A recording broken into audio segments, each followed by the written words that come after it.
Hello and welcome to Daily News Simplified, an answer to what, why, and how of newspaper analysis from the perspective of UPSC examination. Today we have taken up important news and article from the Hindu newspaper, Delhi edition dated 2nd September 2023. Topics for today's discussion are displayed on your screen. Let's begin the discussion. So the first topic of today's discussion is based on this news article which featured on page number 8 of the Hindu newspaper. Now recent projections about growth of economy are promising. India's economy grew at a rate of 7.8% in the first quarter of the year. Though this is slightly below the projected rate of 8% as was estimated by the RBI, the chief economic advisor believes that India will face no problem in hitting the 6.5% of cumulative growth rate for full year. Another important highlight is that the India remains fastest growing major economy by a comfortable margin, as China recorded just 6.3% of growth rate in the same quarter. However, this article also suspects the sustainability of this growth rate, as global headwinds that have hit goods and exports and manufacturing, combining with domestic pressure from the renewed spurt in inflation along with likelihood of a weak monsoon can play a spoil sport in the growth story of India. Further, this article says that interventions to counter inflation such as export curbs on rice and onion will hurt growth and the external trade balance, while relief measures such as rupees 200 cut in LPG cylinder prices that may proliferate ahead of the general election also poses a risk to the fiscal math and growth. So as per this article, the due meeting of RBI's Monetary Policy Committee, that is MPC, which is scheduled in October, becomes very important. Now, if you will look at the General Studies Paper 3 syllabus, Indian economy and issues relating to planning, mobilization of resources, growth, development and employment is mentioned. Further, if you will look into the previous year question, UPSC has repeatedly asked question based on inflation and GDP and the interplay between the two. As in 2014, it has asked a question based on the inflation. You have to identify the correct statement. Statement 1 says inflation benefits the debtors. Statement 2 says inflation benefits the bondholders. Further, in 2015, it has again asked a question based on inflation in India. You have to find out the correct statement. Statement 1 says controlling the inflation in India is the responsibility of the government of India only. Statement 2 says the Reserve Bank of India has no role in controlling the inflation. Statement 3 says decreased money circulation helps in controlling the inflation. Statement D says increased money circulation helps in controlling the inflation. Now try to attempt these questions and let us know your answers in the comment box given below.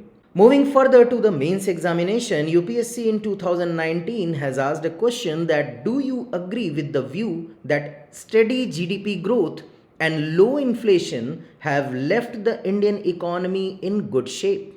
You have to give reason in support of your argument.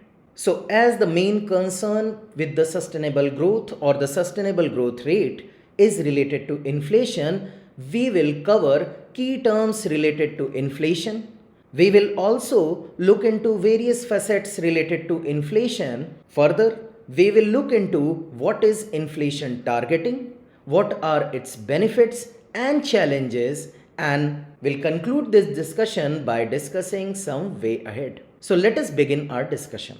So first we will look into some key terms and try to understand what they mean. So first is inflation.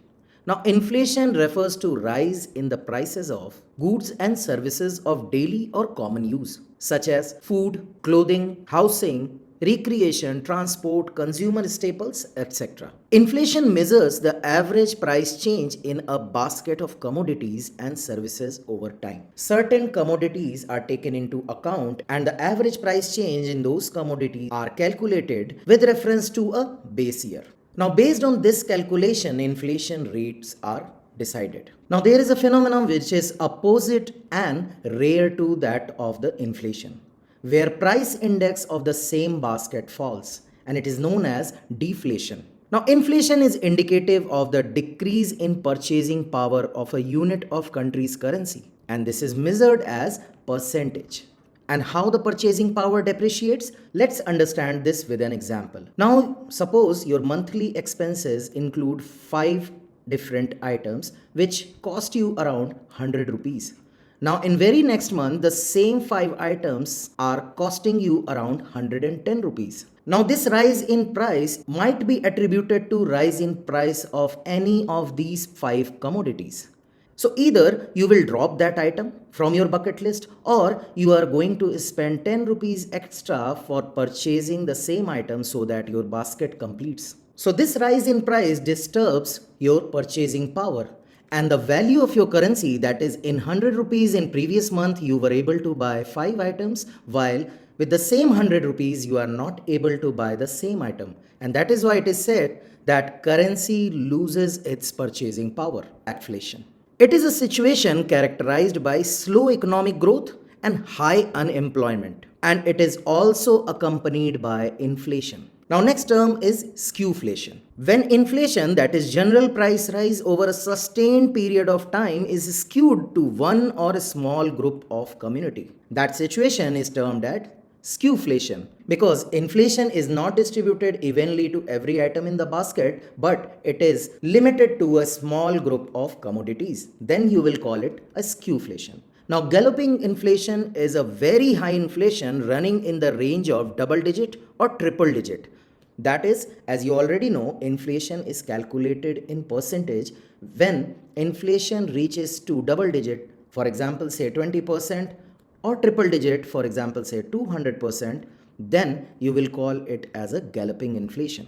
Now, there is another term, that is creeping inflation, which refers to a gradual rise in price levels along time. So there is no sudden rise in price, but a gradual one.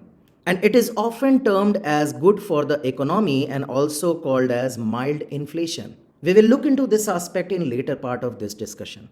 Another inflation is bottleneck inflation, which is also called structural inflation. It occurs when supply falls drastically and the demand remains at the same level.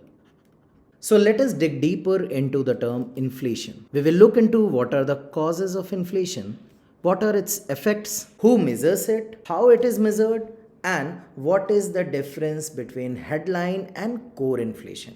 So first, the causes. Now, in crux, the main causes of inflation in India have been a subject to considerable debates and discussion. However, the main causes can be grouped into 2 subcategories. One is cost push, another is demand pull. Cost push inflation occurs or caused by rise in prices of factors of production. For example, rise in the cost of raw materials. Now, a spurt in production prices of certain commodities causes inflation as the price of the final product increases. And when this happens, we call it a cost push inflation. Apart from this, increase in prices of goods and services is also a factor to consider, as the involved labor also expects and demands more wages to maintain their cost of living. And this thing spirals into further increase in the prices of goods. So the basic definition is when there is a change, that is rise in the cost of the factors of production, the inflation caused by such phenomena is termed as cost push inflation. Whereas a situation where demand increases due to excess money supply with people without increase in the supply level. Now, for example, if everyone has an extra, that is raised level of money supply, and now everyone wants to buy a same commodity, now they will offer a higher price to have a grab on this commodity. Now this will result into the rise of price of this commodity as the supply remains same. Another example that you can take is the dynamic prices in the railways. When demand rises but supply of ticket remains same. So during festive season, the ticket prices of railways, that is dynamic prices of railways ticket and airline ticket, skyrockets. So such situation is called demand pull inflation. because the inflation has been caused due to rise in demand and the same level of supply. So what are the effects of inflation? Now it is also a debatable topic. For some, inflation is beneficial, while for others it is detrimental. For example, if you have invested in a flat, now due to inflation, prices are going up and you are getting a much higher offer for your flat. Now this is a case where inflation has a positive impact on your fortunes. However, the person who is going to buy this flat at the inflated prices may face difficulties. So in general, we already know that the purchasing power of a currency unit decreases as the commodities and services get dearer. That means they get costlier. This also impacts the cost of living in the country. When inflation is high, the cost of living gets higher as well, which ultimately leads to a deceleration in the economic growth. And as we saw that inflation has a different effect on different section of population, inflation is not altogether a bad thing. A certain level of inflation is required. What you learned in creeping inflation, because a certain level of inflation is warranted in the economy to ensure that expenditure is promoted and hoarding money through saving is demotivated. Now the topic like who measures inflation and how it is measured has already covered in DNS dated 11th December 2022. You can refer to this DNS to understand who measures, how it is measured, what is the difference between WPI and CPI, and other aspects related to monetary policy. But we will quickly look into who measures inflation in India. Now there are two kinds of measurement in India. One is CPI and another one is WPI. Now CPI is known as retail inflation, while WPI is known as wholesale inflation. Now CPI is calculated by NSO under the Ministry of Statistics and Program Implementation, that is MOSPI, while WPI is measured by Office of Economic Advisor under the Ministry of Commerce and Industry. Now how it is measured? The CPI calculates the difference in prices of commodities and services such as food, medical care, education, electronics, etc., which Indian consumers buy for use. On the other hand, the goods and services sold by businesses to small businesses for selling further is captured by WPI, that is Wholesale Price Index. Now another important term that has been used in article and is of importance is difference between headline versus core inflation. Now headline inflation refers to inflation in the CPI or WPI covering all the categories of goods and services. On the other hand, the core inflation excludes the volatile categories such as food and fuel to measure the increase in the prices of goods and services. Hence, a drastic fall in food and fuel prices can bring down the headline inflation to a large extent. However, the core inflation may remain unaffected because it is excluded from its calculation. So in totality, is inflation bad for everyone? As we have discussed, inflation is perceived differently by everyone depending upon the kind of assets they possess. For someone with investment in real estate or a stocked commodity, inflation means that their prices of their asset is set for a hike. For those who possess cash, they may be adversely affected by inflation as the value of this cash is depreciating. So you have learned about what is inflation, what are its implications. You also know that the certain level of inflation is a required phenomena for the economy. However, when it crosses a certain level, it becomes unsustainable. So RBI has been entrusted with maintaining that level of inflation. RBI has raised the benchmark interest rate by 2.5%. By doing this, RBI is pulling out excess money from the market, or RBI is making lending a costly affair. As you have already read that if there is a rise in money supply in the market, with the same level of supply of goods and services, inflation occurs. So this practice of RBI in keeping check on the inflation rate is known as inflation targeting. and this is done through the Monetary Policy Committee. So under the Reserve Bank of India Act of 1934, which was amended in 2016, RBI is entrusted with the responsibility of conducting monetary policy in India with the primary objective of maintaining price stability while keeping in mind the objective of growth. So let us quickly look into the features of Monetary Policy Committee. Now section 45ZB of the amended RBI Act 1934 provides for an empowered 6-member Monetary Policy Committee to be constituted by the central government by notification in the official gazette. MPC determines the policy repo rate requires to achieve the inflation target. MPC is required to meet at least 4 times in a year. The quorum for the meeting of the MPC is 4 members. That is, at least 4 members should be present.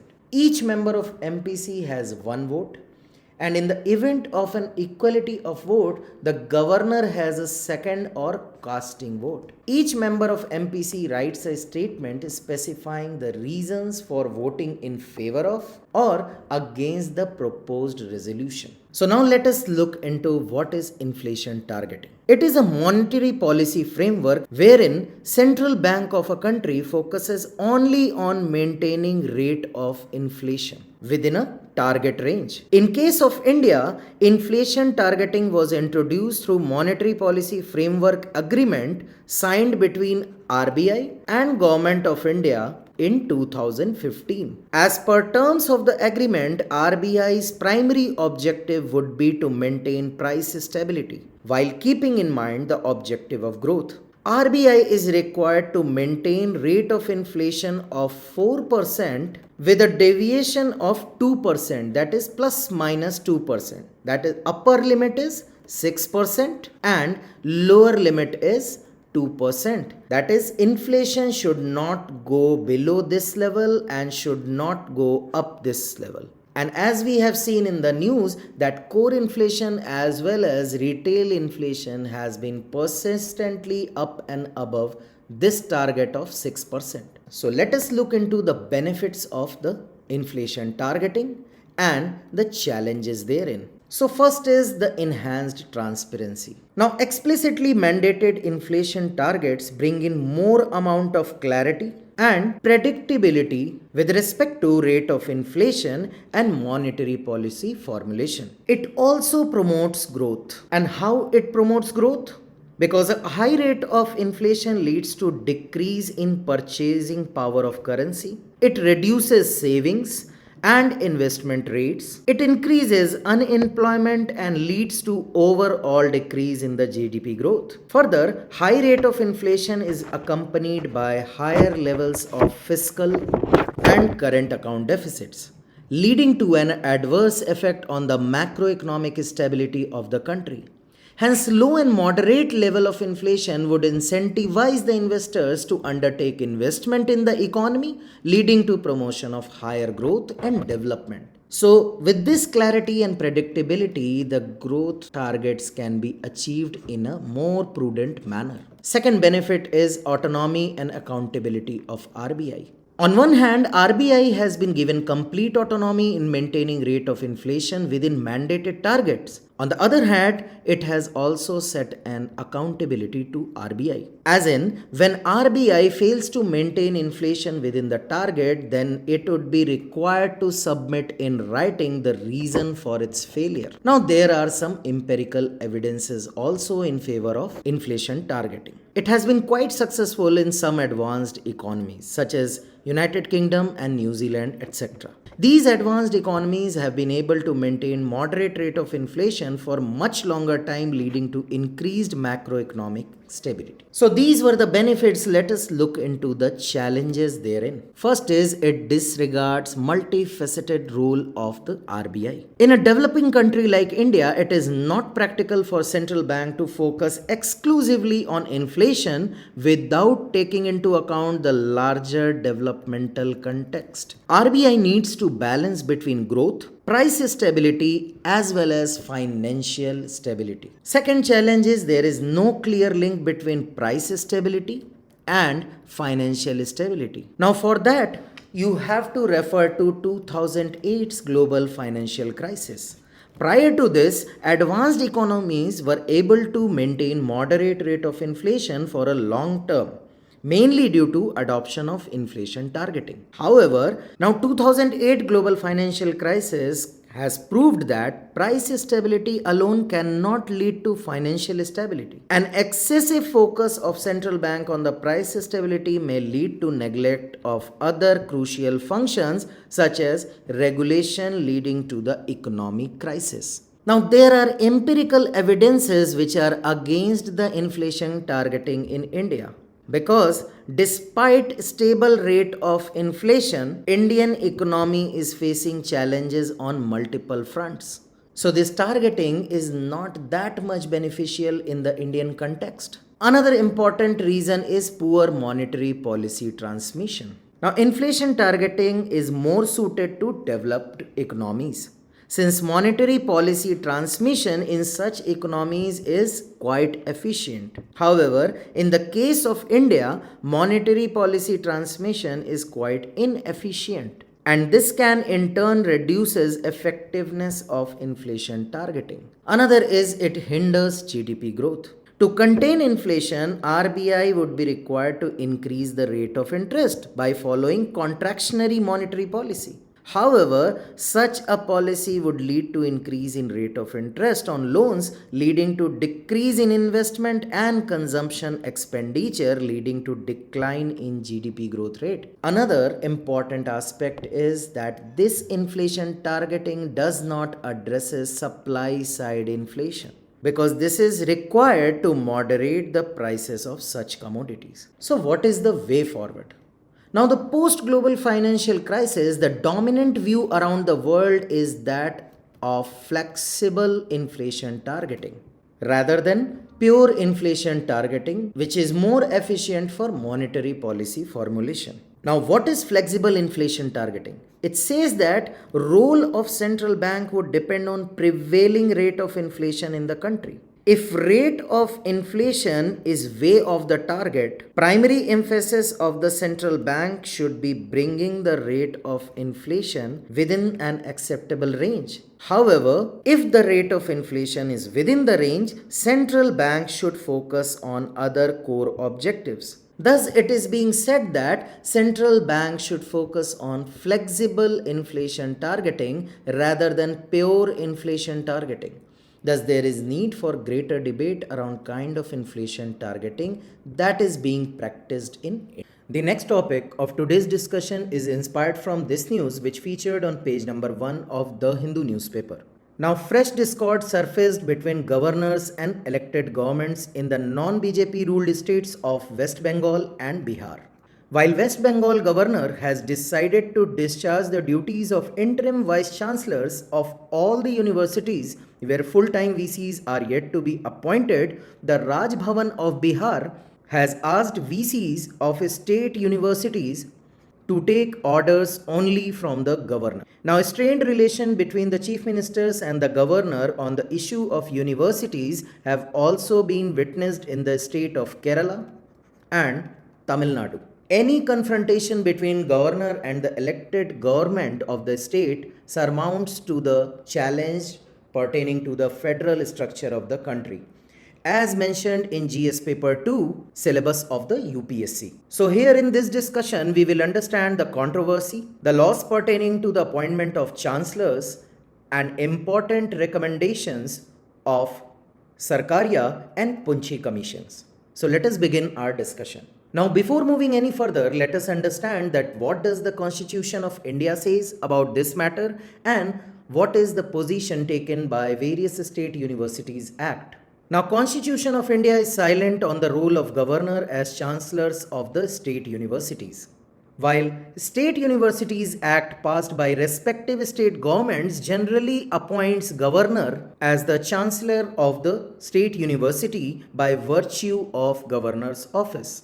For example, the Uttar Pradesh State Universities Act 1973 or West Bengal State Universities Act 2007 appoints governor as the chancellors of the state universities. Thus, chancellors hold statutory power under the provisions of such acts.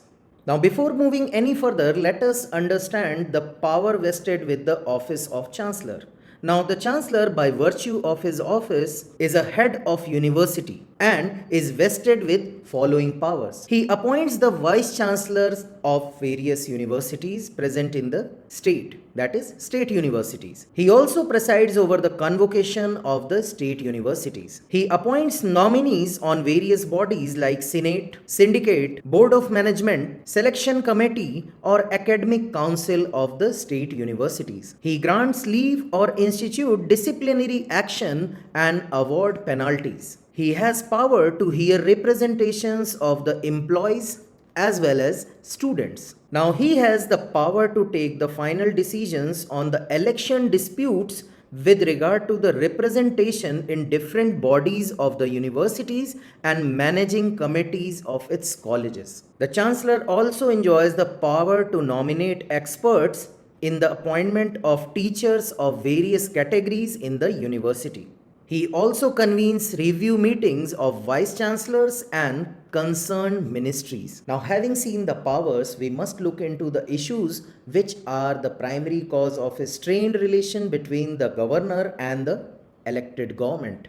Now, governor, while acting as a chancellor of the state universities, take decisions without aid and advice of the council of ministers. This discretion-based decision has become one of the major reasons of dispute. Further, there are instances of continuous disputes on the appointment of vice chancellors of state universities, where the state government accuses the governor to overlook their suggestions regarding appointment of VCs. Now, such disputes have resulted in strained relation between the appointed governor and elected government, and various state government look at it as the undue interference of the center through the office of governor. Further, such disputes have politicized the appointment of VCs across the state universities. Now, the pertinent question is, why such ambiguities? Now, before delving much deeper into that issue, let us first look into the constitutional provisions related to the office of governor. Now, there are three main articles which are important from the perspective of office of governor and the issues of university chancellor. First is Article 154. It says the executive power of the state shall be vested in the governor and shall be exercised by him either directly or through officers subordinate to him in accordance with the Constitution. Second important article is Article 163, which relates to the aid and advice of the Council of Ministers. Now, this article says that there shall be a Council of Ministers with the Chief Minister at the head to aid and advise the governor in the exercise of his functions, except insofar as he means governor, by or under this constitution required to exercise his function or any of them in his discretion. So, Article 163 on one hand talks about the Council of Ministers for aid and advice, but gives a broad and wide discretionary power to the office of governor, where he can act as per his discretion, and he will be the authority to decide upon which matter falls under his discretion or not. Another important article is Article 361, which deals with the immunity provided to the president and governors. The president or the governor shall not be answerable to any court for the exercise and performance of the powers, duties of his office, or any act done on purporting to be done by him in the exercise and performance of those powers and duties. So, in crux, the Article 361 provides the immunity to the governor for his actions under the Constitution or while exercising his duties as provided by the Constitution. Now, role, power and duties of governor can be categorized under two subheadings. One is constitutional and another one is statutory. Constitutional is those roles, powers and duties as has been prescribed in the Constitution of India itself. And you have seen that those three articles provide various provisions regarding the functioning of the same. Article 154 accords him executive powers of the state. Article 163 talks about aid and advice, and Article 361 provides the immunity for his actions. Now, statutory powers, roles, and duties are those functions which have been accorded on the governor by the legislations enacted by the various state governments and has not been provided in the original constitution. Now, state university acts are one of such legislation. Now, since these statutory powers are provided by the legislations enacted by the state governments and are not originally provided in the constitution, there arise two basic questions. First, whether Article 163, that is, aid and advice of Council of Minister, is applicable in such cases or not. That is, whether governor is bound by the aid and advice of the Council of Minister or not. And secondly, does governor enjoys the immunity as has been provided under Article 361 for the acts that has been done under such statutory provisions. So these two questions are the basis of all the ambiguity and the debate relating to the office of governor and its function in appointment of vice chancellors or acting as a chancellor of the university. Now, Sarkaria Commission has raised various concerns over such issue. Now, state university acts generally provide that the governor, by virtue of his office, shall be the chancellor or head of the university and have endowed with various powers such as appointment of vice chancellor. Now, as you have seen, the question arises whether the governor's function as chancellor of university fall within the purview of Article 163 or not. Now, there are multiple interpretations of these provisions. The question first arose when Governor of Bombay had to nominate members of the Senate of the University of Pune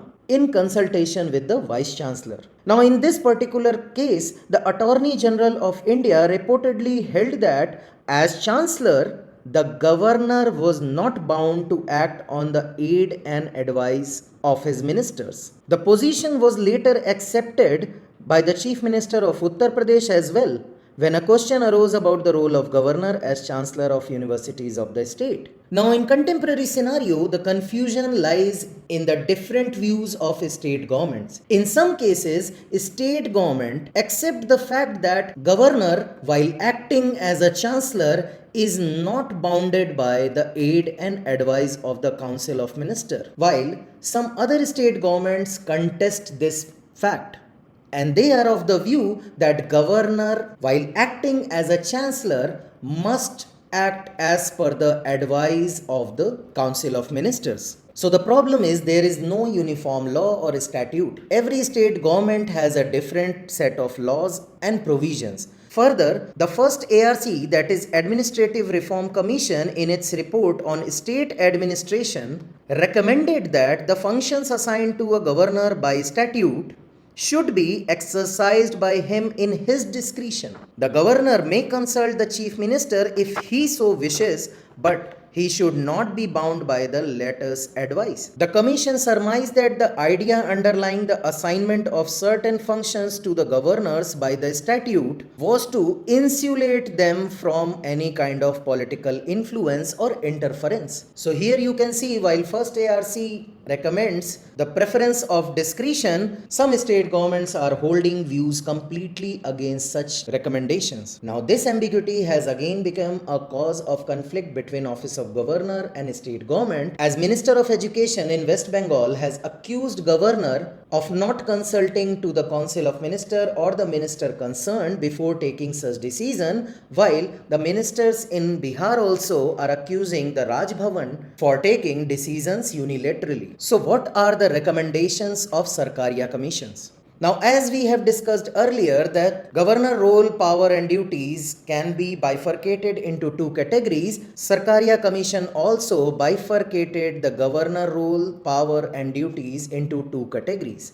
First one is those which are flowing to him through constitution and other which are coming to him through an statute. So Sarkaria Commission recommends that those power and function and rule which are coming through constitution enjoys all kind of immunity and power as prescribed in constitution under article 154, 163 and 361.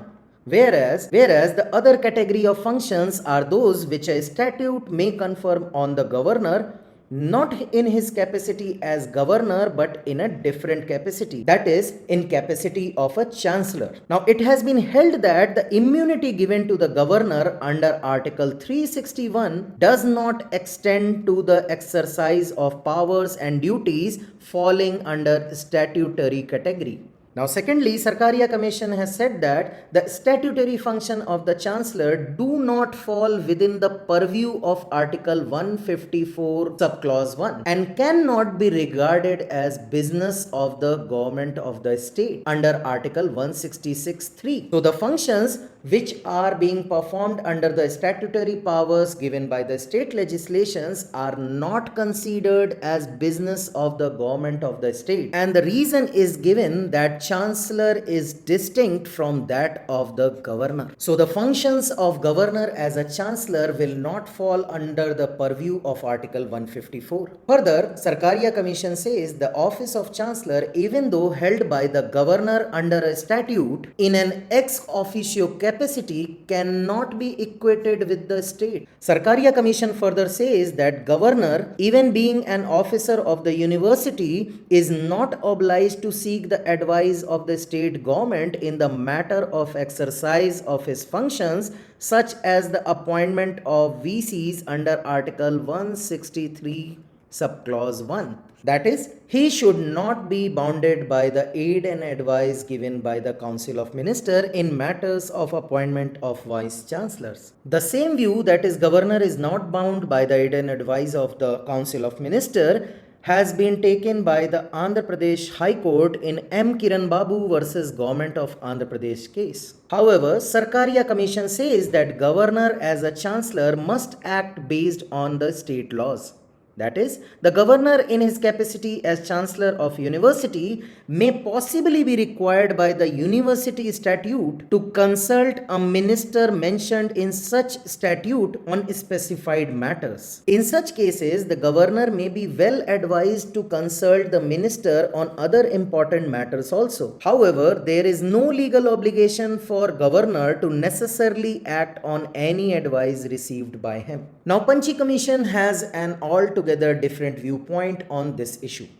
It says that governors should not be burdened with positions and powers which are not envisaged by the constitution and which may expose the office to controversies or public criticism.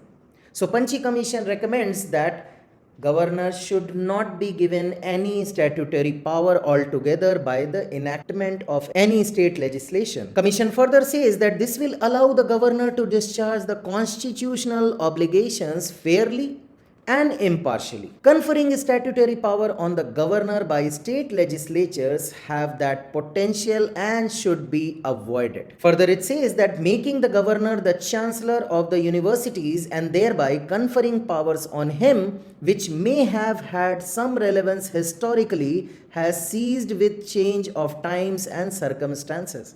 So this practice should be abolished altogether. Further, it says the Council of Ministers will naturally be interested in regulating university education, and there is no need to perpetuate a situation where there would be a clash of functions and powers. To summarize, the Panchi Commission recommended that governors should not be assigned functions casually under any statute, and his role should be confined to the constitutional provisions only.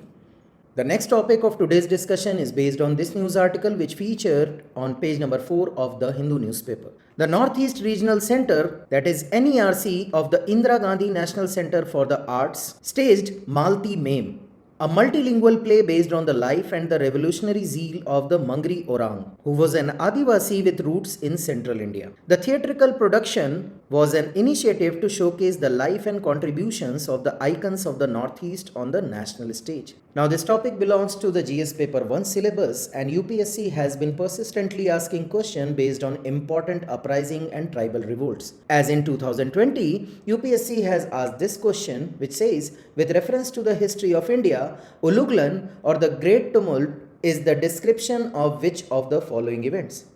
The Revolt of 1857, the Mappila Rebellion of 1921, the Indigo Revolt of 1859 or the Birsa Munda Revolt of 1899. Now try to attempt this question and let us know your answer in the comment box given below. Now in this discussion we will be covering factual information related to Mangri Orang or Malti Mem and the non-cooperation movement which she was associated with in the parts of northeastern India. So let us begin our discussion. Now Mangri Orang is said to be the first female martyr of the India's freedom movement. She was a tea plantation worker and became one of the leading members of the anti-opium campaign in tea gardens in 1921. She was killed by the government supporters for supporting Congress volunteer in the prohibition campaign against foreign liquor and opium. So let us quickly have the overview of the non-cooperation movement in the region. The erstwhile district of Darang formed an integral part of Assam during the colonial period.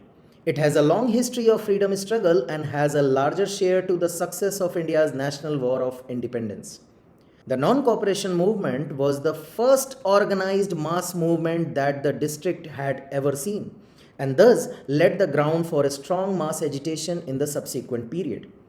The most remarkable feature of the non-cooperation movement in Assam was its intense mass appeal. Following the decision of All India Students' Conference held at Nagpur in 1920, the students of Assam launched a strong movement for boycott of educational institution and foreign goods, propagation of Khaddar and Swadeshi and picketing of liquor and opium shops. Further, students and teachers moved from village to village propagating the message of non-cooperation and explaining to the people the evil effect of the opium eating.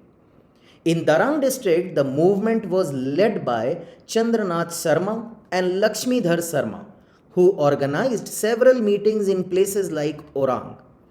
Lakshmidhar Sarma helped some students to picket a shop dealing in liquors. Now Mangri alias Malti Ma'am of the tea garden community was initially angry for being prevented from buying liquors. She herself was addicted to it, but soon she realized to know about the harmful effect of the liquor and that the buying of foreign liquor meant the perpetuation of slavery. She gave up the habit of consumption of liquor forever. The incident had a deep impact on her, which inspired her to participate actively in the movement, with the result that she later lost her life at the hands of police. Now, this anecdote can be very well used in your essay write-up, where a person, through the introspection, transforms himself or herself to become a legend in local folklore and a national leader for a country. Now let us understand about the tea garden community. They are officially referred as tea tribes by the government of Assam and notified as other backward castes. They are the descendants of people from multiple tribal and caste groups brought by the British colonial planters as indentured laborers from the regions of present-day Jharkhand, Odisha, Chhattisgarh, West Bengal, Andhra Pradesh into colonial Assam during the 1860s and 90s in multiple phases to work in tea gardens. Now obviously because of the different source regions, they speak multiple languages including Sadri, Sambalpuri, Kurmali, Gondi and Mundari. Assam Sadri, distinguished from the Sadri language, serves as lingua franca among the community. A sizable section of the community, particularly those having scheduled tribes status in other states of India and living mainly in the village area other than tea gardens, prefers to call themselves Adivasi and are known by that term in Assam, whereas the scheduled tribes of Assam are known as tribe. They have been demanding scheduled tribe status in Assam, but the tribal organization of Assam is against it. Now let us briefly look into the facets of British rule in Assam, which started in 1826 and ended in 1947 with the independence of India. This refers to the period in the history of Assam between the signing of Treaty of Yandabo and the independence of India, when Assam was under British colonial rule. The region that came to be known as undivided Gwalpara district came under British rule after the transfer of Diwani from the Mughal Emperor Shah Alam II in 1765. The first Anglo-Burmese war commenced in 1824. The British occupied Guwahati, when the Raja of Darang, which was a tributary of the Ahom kingdom, and some petty chieftains submitted themselves to the British, who made rudimentary administrative by 1824. In the war against the Burmese, the Ahoms did not help the British. In 1828, the Kachari kingdom was annexed under the doctrine of lapse after the king Govind Chandra was killed. By 1832, the British increased their influence over, and in 1833, Upper Assam became a British protectorate under the erstwhile ruler of Ahom kingdom, Purandar Singh, and in 1838 the region was formally annexed into British Empire. Now our next discussion is based on this news, which featured on page number 12 of the Hindu newspaper. The article mainly discusses the progress of the National Mission for Clean Ganga, that is NMCG, which is a flagship program launched in the year 2015 to rejuvenate the river Ganga. Now, if you will refer to the GS paper 2 syllabus, government policies and intervention for development in various sectors has been mentioned. Apart from this, GS paper 3 talks about conservation, environmental pollution and degradation, environmental impact assessment, etc. Now, this news article mainly brings out various facts and figures related to the 7 years of NMCG. So, in this discussion, we will be covering those facts and figures along with some basic concepts related to National Mission for Clean Ganga. So, let us begin our discussion. Now, this news article has highlighted some key observations related to the assessment of 7 years of National Mission for Clean Ganga. The first point is that since its launch, the NMCG has been able to install sewage treatment plants, that is STPs, to treat only 20% of the estimated sewage generation in the 5 main Ganga basin states, namely Uttarakhand, UP, Bihar, Jharkhand and West Bengal. This is expected to increase to 33% by 2024. As per NMCG's projection, STPs will be able to treat 60% of sewage by 2026. This is based on estimated sewage generation of 11,765 million liters per day, that is MLD, in the Ganga basin states. Now, considering the present state of affairs, this target of 60% by 2026 seems a far cry. Furthermore, NMCG plans to set up STPs to treat 7,000 MLD sewage, while remaining capacity will be set up by the state. Now, till July 2022, there are 2,665 STPs have been commissioned. The maximum number of plants were set up in the state of Uttarakhand, UP and West Bengal. So, Bihar and Jharkhand are lagging. The pace of project implementation and commissioning has picked up recently. Nearly 60% of the installed capacity was added in year 2022 and 23 only. Challenges like land acquisition, issues with detailed project report and lack of state involvement had earlier slowed the implementation. Now, government is planning to pay more focus on these aspects to expedite the projects. Now, there are some signs of improved quality of water also, which are manifested through increased dolphin population and presence in new stretches. Further, increased fish species tolerant to clean water are also sign of improved water quality. Now, let us quickly look into the basics of the NMCG, that is National Mission for Clean Ganga. It was registered as a society on 2011 under the Societies Registration Act of 1860. It acted as an implementation arm of National Ganga River Basin Authority, which was constituted under the provisions of the Environment Protection Act of 1986. NGRBA has since been dissolved with effect from 2016. Consequent to Constitution of National Council for Rejuvenation, Protection and Management of River Ganga, which is referred as National Ganga Council, under Environmental Protection Act of 1986. The Act envisages 5-tier structure at national, state, and district level to take measures for prevention, control, and abatement of environmental pollution in River Ganga and to ensure continuous adequate flow of water so as to rejuvenate River Ganga. Now, the first tier of this 5-tier structure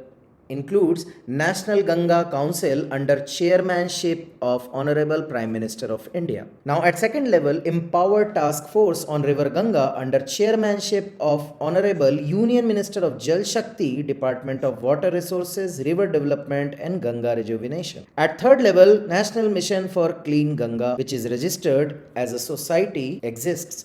At fourth level, state Ganga committees, and at the fifth level, district Ganga committees in every specified district abutting river Ganga and its tributaries in the states. Now NMCG has a 2-tier management structure and comprises of governing council and executive committee. Both of them are headed by Director General NMCG. Executive committee has been authorized to accord approval for all projects up to rupees 1000 crore. Similar to structure at national level, state program management groups act as an implementing arm of the State Ganga Committee. Thus, the newly created structure attempts to bring all stakeholders on one platform to take a holistic approach towards the task of Ganga cleaning and rejuvenation. The Director General of NMCG is an additional secretary in Government of India, and for effective implementation of the projects under the overall supervision of NMCG, the state level program management group are also headed by senior officers of the concerned state. Now there are some other important news which featured in today's The Hindu newspaper